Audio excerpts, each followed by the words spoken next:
مذاق مسخری ہمیں کس سمت لے کے جا رہی ہے، اور ایسی کیسی مذاق اور مسخریاں اور طرح طرح کے کلمات زبان سے نکل رہے ہیں جو معاذ اللہ ہمارے ایمان تک کو برباد کر سکتے ہیں۔ ہمارے یہاں چونکہ ایک طبیعت ہے مزاح اور مستی کی، تو امام غزالی رحمۃ اللہ تعالی علیہ فرماتے ہیں کہ کثرت سے مزاح میں ایک خرابی یہ ہے کہ اس کی وجہ سے ہنسی پیدا ہوتی ہے،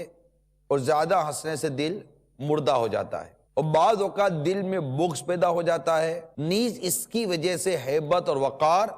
ختم ہو جاتا ہے۔ اس کی اصل یہ ہے کہ اسے روکا گیا ہے کہ میرے آقا صلی اللہ تعالیٰ علیہ وآلہ وسلم ارشاد فرماتے ہیں، ترمذی شریف کی حدیث ہے، نہ اپنے بھائی کی بات کاٹو اور نہ اس کا مذاق اڑاؤ۔ تو آج چونکہ ہمارے معاشرے میں اس کو ان معنوں پر بڑی اہمیت دی جا رہی ہے کہ جناب لوگ بڑے پریشان ہیں، لوگ بڑے ٹینشن میں ہیں، تو کچھ اس طرح کی مذاق مسخری ہونی چاہیے۔ تو اب کیسی مذاق کیسی مسخری ہمارے یہاں ہو رہی ہے، اور اسلام ہم سے کس طرح کی زندگی کا مطالبہ کرتا ہے، اور کیسی سوچ رکھنے کا ہمیں کہا جاتا ہے، اس پر اس حدیث پاک پر غور کیجئے کہ ہمارے آقا مکی مدنی مصطفیٰ صلی اللہ تعالیٰ علیہ وآلہ وسلم نے ارشاد فرمایا، اللہ کی قسم اگر تم ان چیزوں کو جان لو جن کو میں جانتا ہوں، تم کم ہنسو اور زیادہ رو، اور تم بستروں پر عورتوں سے لذت لینا چھوڑ دو، اور تم اللہ سے فریاد کرتے جنگلوں کی طرف نکل جاؤ۔ اس کے بعد محدثین نقل کرتے ہیں کہ حضرت ابو ذر رضی اللہ تعالی عنہ نے کہا، کاش میں ایک درخت ہوتا جس کو کاٹ دیا جاتا۔ یعنی ایسی کیفیات ارشاد سن کر صحابہ کرام علیہ رضوان کی بن جایا کرتی تھی۔ اسی طرح ایک اور مقام پر سرکار صلی اللہ تعالی علیہ وسلم نے ارشاد فرمائے، لوگوں رو،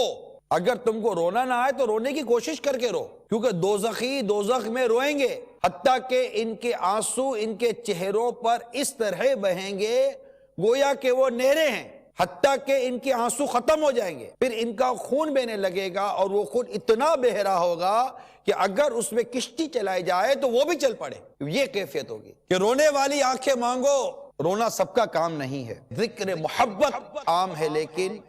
سوز محبت عام نہیں ہے۔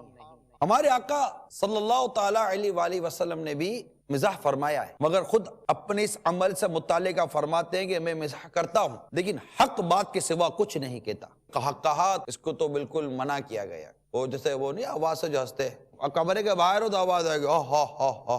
نہیں کرتے، آپس میں کر رہے ہوتے ہیں، اس کو تو کہیں بھی پذیرا یا کہیں بھی پسند نہیں کیا گیا، اور اس کی تو ممانعت آئی ہے سخت کہ یہ انداز تو ہونا ہی نہیں چاہیے، بلکہ اس کی تو سخت مذمت کی گئی ہے۔ اور کوئی ایسا مہذب ترین شخص اور علمی شخصیت کو انشاءاللہ تعالیٰ آپ ایسا کرتا نہیں پائیں گے۔ اگر ہو اس میں ایسی عادت تو اس کو فوراً نکال دینی چاہیے کہ اس سے اس کا وقار زبردست مجروح ہوتا ہے، اس سے تو خیر بچنا ہی بچنا ہے۔ بعض لوگ اپنی ان عادتوں سے مشہور ہیں کہ یار یہ ہنساتا بہت ہے، یہ ہنساتا بہت ہے، ہنساتا بہت ہے، جبکہ ہمارے بزرگوں نے ہمیں ایسوں کی صحبت اختیار کرنے کا فرمایا ہے جس کی صحبت سے تم کو خدا یاد آ جائے، جس کی صحبت سے تمہیں آخرت کی سوچ اور آخرت کی فکر پیدا ہو، قبر و حشر کی سوچ پیدا ہو، تمہارے اندر تفکر کی عادت پیدا ہو۔ ارشاد ہوتا ہے کہ جو خوف خدا عز و جل کے سبب سے آنکھ سے جو آنسو نکلتا ہے یہ دوزخ کی آگ کو بجھاتا ہے، یہاں تک لکھا گیا کہ خوف خدا کا ایک آنسو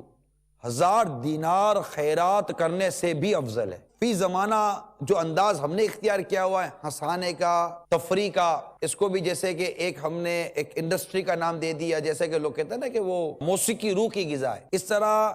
ایک ایسا ہنسی مذاق کا ماحول کریٹ کر لینا، ایک مسخرے پن کا ماحول کریٹ کر لینا، اور پھر اس کو یہ بیان کر دینا کہ جناب اسے صحت اچھی ہوتی ہے، اسے مزاج اچھا ہوتا ہے، اسے ذہن کھلتا ہے، اسے یہ ہوتا ہے، اسے وہ ہوتا ہے، اور اصل میں وہ انداز وہ ہوتے ہیں جن میں غفلت اور بعض اوقات وہ جھوٹ، اور جھوٹ میں بھی پھر ایسا مذاق ہوتا ہے کہ سامنے والے کی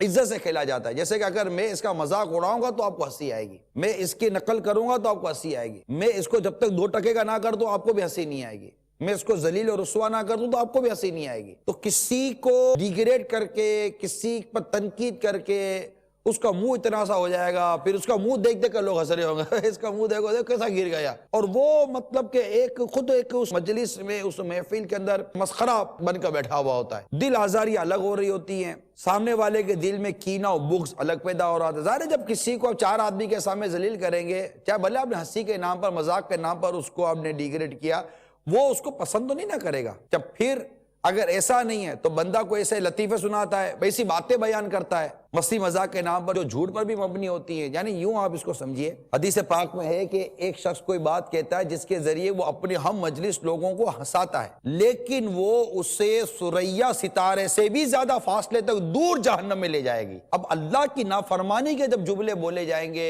ہنسانے میں، اب وہ کیا حال کریں گے؟ اب اسی میں اگر کسی کی دل آزاری کی جا رہی ہے، اس پر غور کر لیجئے، اسی میں کسی کا مذاق اڑایا جا رہا ہے تو اس پر غور کر لیجئے کہ سرکار مدینہ صلی اللہ تعالی علیہ وآلہ وسلم نے ارشاد فرمایا لوگوں کا مذاق اڑانے والے کے لیے جنت کا دروازہ کھولا جائے گا اور کہا جائے گا آؤ آؤ، وہ غم و تکلیف کی حالت میں آئے گا، جب وہ آئے گا تو اس پر دروازہ بند کر دیا جائے گا، پھر دوسرا دروازہ کھولا جائے گا اور کہا جائے گا آؤ آؤ،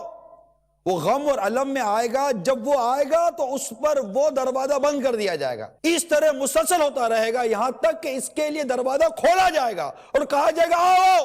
تو وہ نہیں آئے گا، یہ کیفیت ہو جائے گی اس کی۔ تو لوگوں کا مذاق اڑانے کے حوالے سے بھی غور کر لیا جائے، کیونکہ ہوتا یہ ہے کہ ہم نے کو مطلب 4 دوستوں میں ہنسانا ہے، 4 باتوں میں ہنسانا ہے، اور اس میں یہ نہیں سوچتے کہ اس مسلمان کی بلا اجازت شرعی دل آزاری ہو رہی ہے یا نہیں ہو رہی، اس کی تحقیر ہو رہی ہے یا نہیں ہو رہی، اس کی عزت اور آبرو پر میں حملہ کر رہا ہوں یا نہیں کر رہا۔ بعض ایسے چرب زبان ہوتے ہیں کہ ان کے آگے بولا بھی نہیں جا سکتا، ایسے چرب زبان ہوتے ہیں۔ تو ان مدنی پھولوں پر جو آپ کو عرض کیے ہیں غور کریں، مسخرے پن، اس کے متعلق کہیں میں نے فضیلت ویسے سنی نہیں۔ مسکرانا سرکار صلی اللہ علیہ وسلم ثابت ہے، مسکراتے تھے ماشاءاللہ۔ مسکرانا ایک الگ شے ہے، لوگوں سے مسکراتے ملنا، خندہ پیشانی سے ملنا، اگلے کی دلجوئی ہو جائے، وہ خوش ہو جائے، وہ ایک الگ شے ہے۔ لیکن غفلت بھری صحبت، غفلت بھری باتیں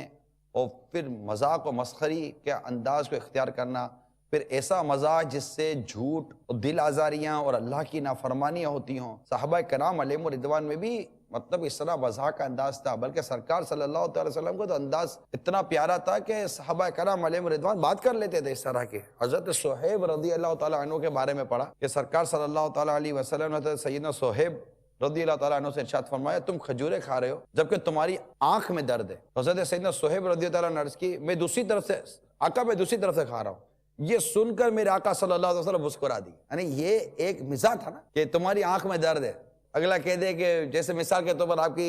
سیدھی آنکھ میں درد ہے تو میں کہوں یار آپ کھجور کھا رہے ہیں، آپ کی سیدھی آنکھ میں درد ہے، تو آپ کہو گے نہیں میں الٹی دار سے کھا رہا ہوں۔ یہ کیا مزاح کی بات تھی، مگر آپ واقعی الٹی دار سے کھا رہے ہو، تو ایک مزاح کی بات تھی، اگلا مطلب کہ سامنے والا اس سے مسکرا دے گا۔ تو اس طرح کے انداز، اس میں بھی لمیٹیشن ہے، یعنی اس میں رہ جانا، مستغرق رہ جانا، منہمک ہو جانا، اسی میں پڑے رہنا اور یہی حرکتیں کرتے رہنا، یہ نہیں۔ ہمیں اسلام سنجیدگی کا درس دیتا ہے اور خوف خدا سے رونے کا درس دیتا ہے۔ جہاں حسن اخلاق کی بات ہے، جہاں خندہ پیشانی کی بات ہے تو وہ مسکرانا ہے، لوگوں سے اچھے طریقے سے ملنا ہے، ملن ساری ہے۔ تو یہ ایک انداز اپنی جگہ پہ رہے، اور جس کی میں اس وقت آپ کو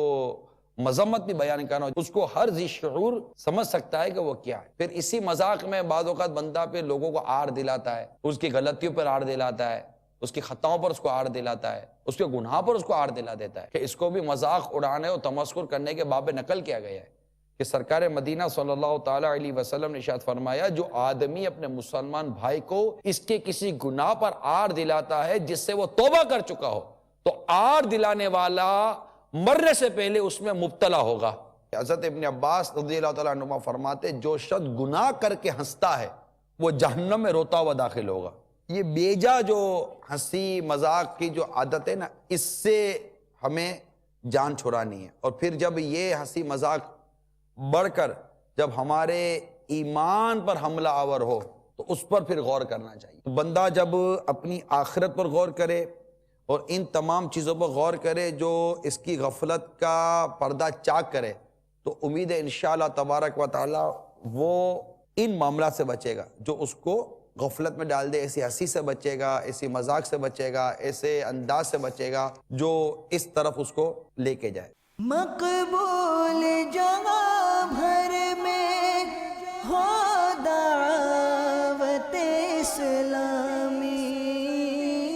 مقبول جگہ بھر میں ہو دعوت اسلامی، صدقہ تجھے اے رب غفار مدینے کا، صدقہ تجھے اے رب غفار مدینے کا۔ صلو علی الحبیب صلی اللہ تعالی علی محمد۔ مجھے اپنی اور ساری دنیا کے لوگوں کی اصلاح کی کوشش کرنی ہے انشاءاللہ۔